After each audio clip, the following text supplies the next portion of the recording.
Hi friends, welcome to my channel Most Vacation KZD. Friends, আগতে video মই আপোনালৈ লাইলো। Friends, আজি মই আইছো দিগিপাৰ শ্ৰী শ্ৰী হৰি মন্দিৰত। তো ইয়াতে শুনি আছিলো প্ৰত্যেক বছৰে বহুত ধুনীয়াকৈ ৰাস উদযাপন হয়। তো এইবাৰ সেই কাৰণে ময়ো আহিলো আৰু মোৰ জৰিয়তে দি আপোনালোকক চাব পাৰিব। তো আহক এটা ভিডিওটো আৰম্ভ কৰো। আৰু যদি ভিডিও ভাল লাগে তো লাইক কমেন্ট চেনেলটো সাবস্ক্ৰাইব কৰি দিব। এয়া চাই লওক লাইটৰ ডেকোৰেশন, পুৰা লাইটৰ ডেকোৰেশনেৰে পুৰা সুৰংগ টাইপৰ বনাই দিছে যোৱা ৰাস্তাটো।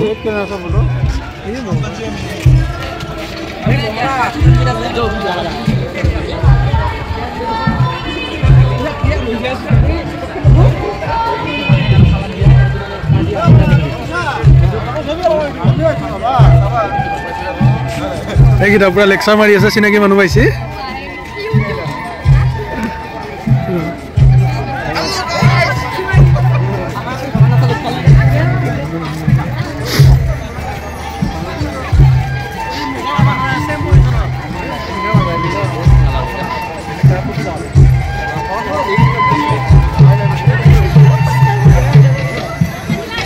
এইটো বস্তু কমন হৈ গৈছে। এয়া চাই লওক চেলফি পইণ্ট।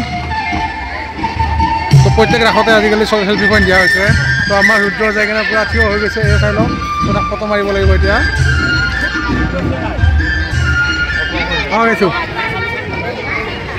তো ইফালে আছে চেলফি পইণ্ট। আৰু এই গছডালত চাই লওক, ইমান ধুনীয়া একদম লাইটিং কৰি দিছে। তো ইফালে আছে আমাৰ জয় বজৰংবলী। এইটো চাই লওক, জয় বজৰংবলী।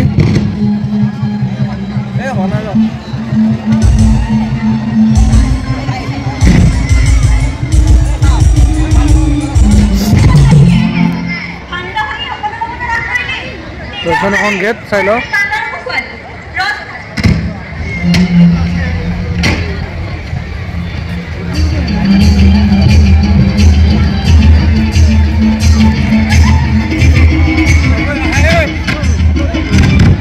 প্ৰথম সোমাই আমি বৃন্দাবন উপভোগ কৰিব পালোঁ। এয়া চাই লওক, এয়া ৰাধা কৃষ্ণ আৰু লগত আছে এয়া গোপীসকল। পিছফালে লাইটিং আৰু এইফালে পানীৰ ডেকোৰেশ্যনটো চাওক, কি ধুনীয়া। একদম ওপৰলৈকে পানী উঠি আছে। আৰু এইটো শ্ৰীকৃষ্ণ গৰু চাৰি আছে এইখিনিত। আৰু এইটো ময়ূৰ।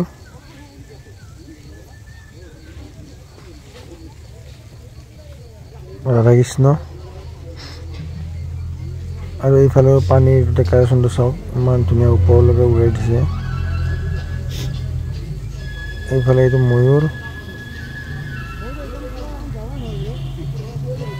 বঢ়িয়া লাগিছে দেই, একদম মজা।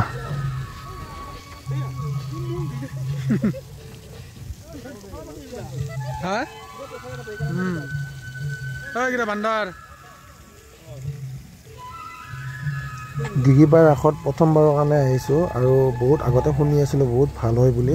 তো হয়ে, বহুত ভাল লাগিছে এতিয়া সোমাই কেনে। আৰু আপোনালোকেও আহিব পাৰিব।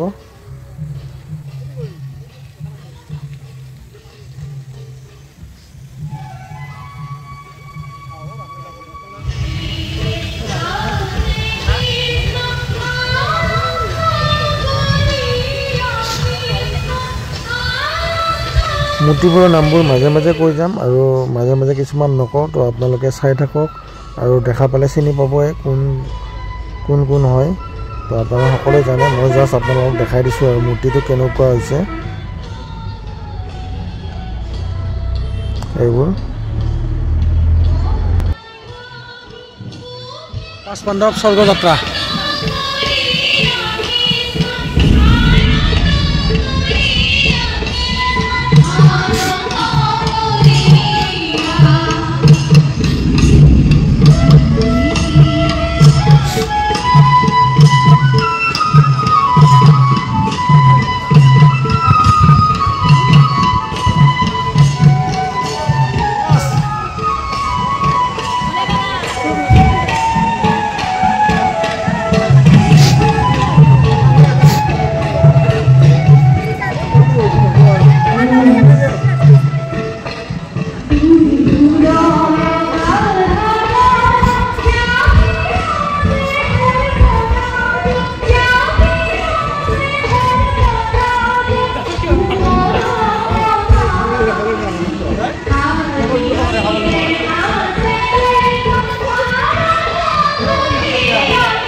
এই আমাৰ এটা পগলা হৈছে এয়া নাচি আছে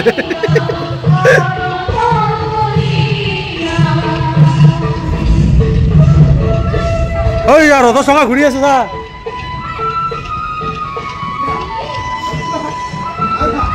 হৰিচন্দ্ৰ শ্মশান পাহাৰখন চাই পাহাৰখন চা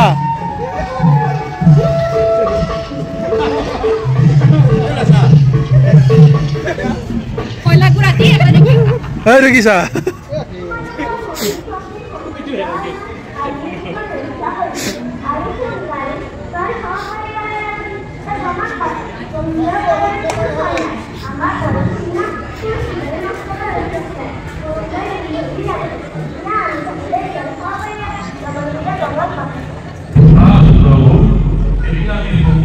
Radio Domon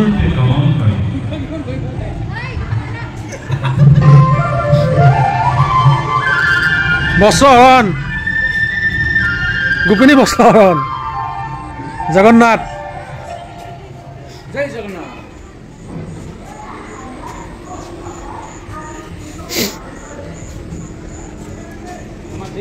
অনন্ত সজ্জা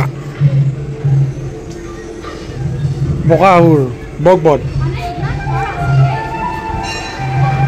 ৰাধা কৃষ্ণ বাবা গণেশ বাসুদেৱ গোকুল গমন যেতিয়া শ্ৰীকৃষ্ণক লৈ আহিছিল আৰু কাৰাগাৰ কংসৰ কাৰাগাৰ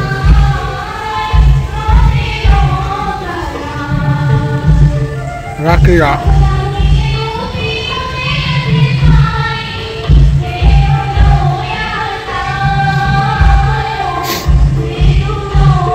বস্ত্ৰহৰণ দ্ৰৌপদী বস্ত্ৰহৰণ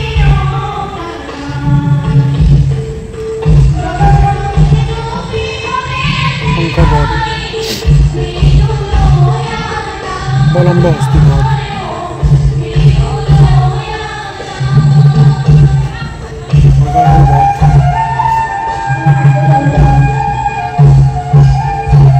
নাৰায়ণ আশীৰ্বাদ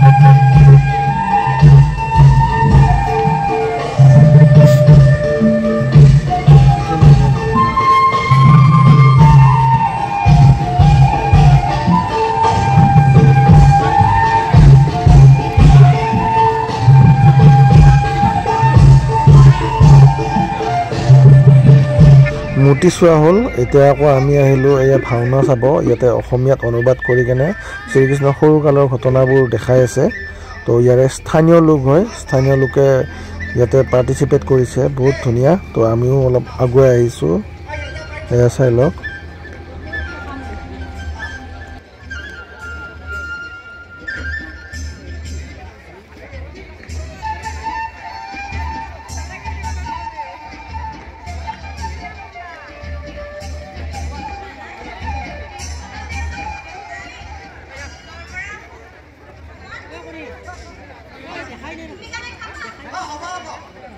এয়া ষ্টেজখন ইমান ডাঙৰ চাওক আৰু চাৰিওফালে মানুহ পুৰা মানুহৰ ভিৰ তো সকলোৱে চাৰিওফালৰ পৰা ঘূৰণীয়া কৰি কেনে চাই আছে আৰু বহুত ডাঙৰ ষ্টেজ হয়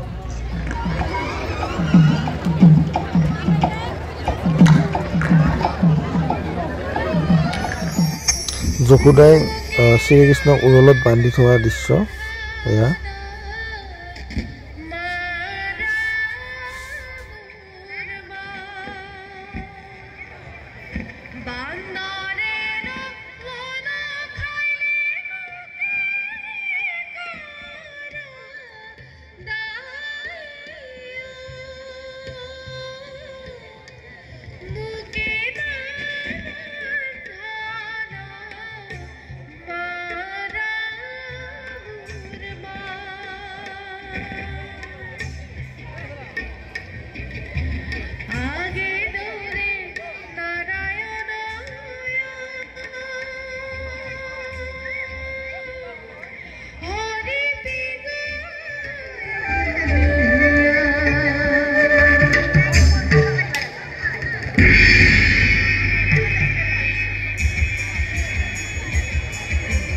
ইমান দূৰ আছে আমি কৰ্মৰ ফলে নাৰদৰ ঘাটে গৰুৱে বছৰে আছিলোঁ আপুনি আমাক মুক্ত কৰিলে আমি আপোনাৰ শব্দ পৰীক্ষা কৰোঁ আমাৰ ওপৰত একোৱেই নাই তাৰ প্ৰতি দয়া দিছে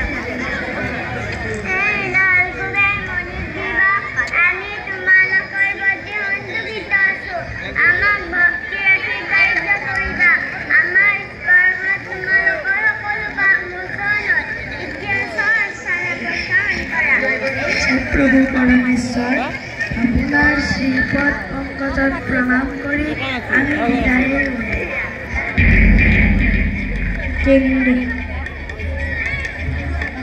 বাছা উৰাল বন্ধন কোনে কৰিলে কি কাৰণত দধি খোৱাৰ কাৰণে আমাৰ ঘৰত কি দধি দুগ্ধৰ অভাৱ আছে ইচ্ছা কৰিলে দধি দুগ্ধৰ নদী বহাই দিব পাৰোঁ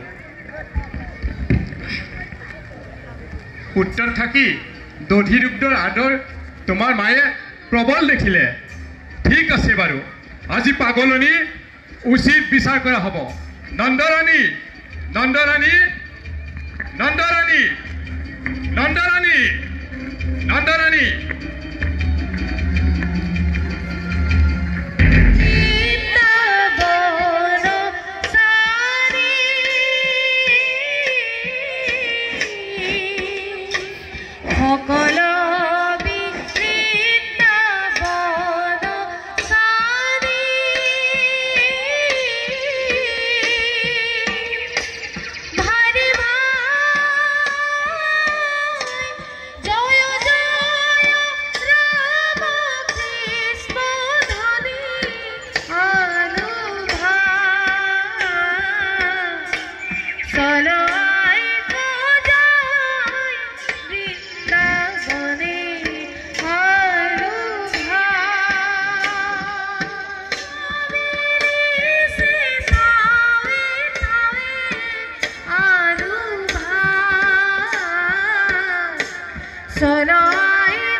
ভাওনাখন চালোঁ ভাল লাগিলে অলপ আৰু অলপ আগ্ৰাহী আছিল তো এইখিনি গোটেইখিনি চোৱা নাই তো এতিয়া ৰাষ্ট্ৰীয় বাণিজ্য মেলাৰ ফালে অলপ সোমাই আহিলোঁ আৰু ৰাষ্ট্ৰীয় বাণিজ্য মেলা স্পাইৰেল পটেটো বহুত নাম দেখা পাইছে স্পাইৰেল পটেটো আমি এতিয়া গোটেইকেইটাই ঘূৰি আছোঁ ভাল খাদ্য ক'ত পাম তো খোৱাৰ সন্ধানত ঘূৰি ঘূৰি তো আপোনালোকৰ বাণিজ্য মেলাৰ দোকানবোৰ অলপ এনেই ঘূৰাই ঘূৰাই দেখাই দিছোঁ তো তেনেকৈ চাওক তো আমিও একো কিনা নাই যিহেতু আৰু এখন বৰ্তমান পাইছোঁ মীনা বজাৰ তো মীনা বজাৰ এইফালে সোমাই কেনে তো ক'তো চকৰি চকৰি উঠা নাই আৰু তো নুঠি কেনে এইফালে অকল আমি মানে বহুত টাইম হ'লতো তো পেট পূজা কৰিব লাগে তো সেইকাৰণে খোৱা বস্তু বিচাৰি আছোঁ অলপ তো ক'ত ভালদৰে খাব পাৰি তো তেনেকৈ তাৰে সন্ধানত আমি গোটেইকেইটাই তো আহিছোঁ এতিয়া চাওকচোন কি পাওঁ খাবৰ কাৰণে তো বৰ্তমান মইতো খাব নোৱাৰোঁ মোৰ যিহেতু সোমবাৰ মোৰ উপবাস আছে চাওমিনৰ দোকান তো ইয়াতে ভাল লাগিব খাই কেনে হৈছে গৰম গৰম ঘুগুনি তো আমাৰ এই ঘুগুনি খাব বহিছে আমাৰ এইকেইটাই গোটেইকেইটাই হয় তই ক'ত চাই আছা কি খাবি চিন্তা কৰি আছে কি খাৱা যাব দিছা কি হ'বা ঘুগুনি এয়া ঘুগুনি চাই লওক ঘুগুনিখিনি দেখাই দিছোঁ তো কালাৰ ধুনীয়া হৈ আছে কিন্তু খাই কেনেকুৱা লাগে নাজানো আৰু মইতো নাখাওঁৱেই বাৰু সঞ্জয় এইফালে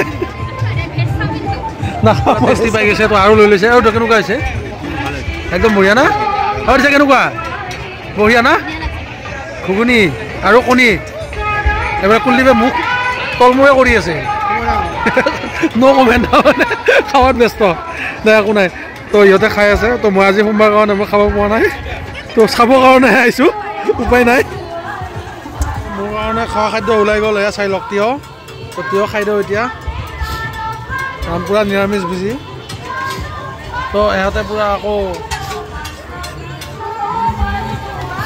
আমাৰ দাসে আকৌ চাওমিন লৈছে এইবাৰ বঢ়িয়া ঘুগুনি খোৱা হ'ল এইবাৰ আকৌ চাওমিন লৈছে সঞ্জয় চবফালে ঘূৰিছোঁ যিহেতু এতিয়া মিঠাই দোকানবোৰ দেখাই দিছোঁ আপোনালোকক এয়া চাই লওক ধুনীয়া বহুত মিঠাই দোকান আছে ইয়াতে এইবোৰ ফ্ৰেণ্ডছ ডিগিবাৰৰ ৰাসৰ কথা শুনি আছিলোঁ যিহেতু তো আজি ফাইনেলি দেখা পালোঁ আৰু ভাল লাগিল বহুতে চাই কেনে তো আপোনালোকেও চাব আহিব পাৰিব বহুত ধুনীয়া হৈছে তো আজিলৈ এৰিছোঁ আৰু বহুত ৰাতিও হ'ল আৰু ৰাসৰ মানুহবোৰো কমি আহি গ'ল তো আমিও আৰু নাথাকোঁ তো আমিও গৈ থাকোঁ মোৰতো বহুতে ভাল লাগিল তো ৰাসখন চাই কেনে তো আপোনালোকৰ কেনেকুৱা পালে জনাব সকলো কমেণ্ট কৰি আৰু যদি মোৰ ভিডিঅ'টো ভাল লাগে তো লাইক কমেণ্ট শ্বেয়াৰ নতুনবোৰে ছাবস্ক্ৰাইব কৰি দিব ধন্যবাদ থেংকছ ফৰ ৱাচিং বাই বাই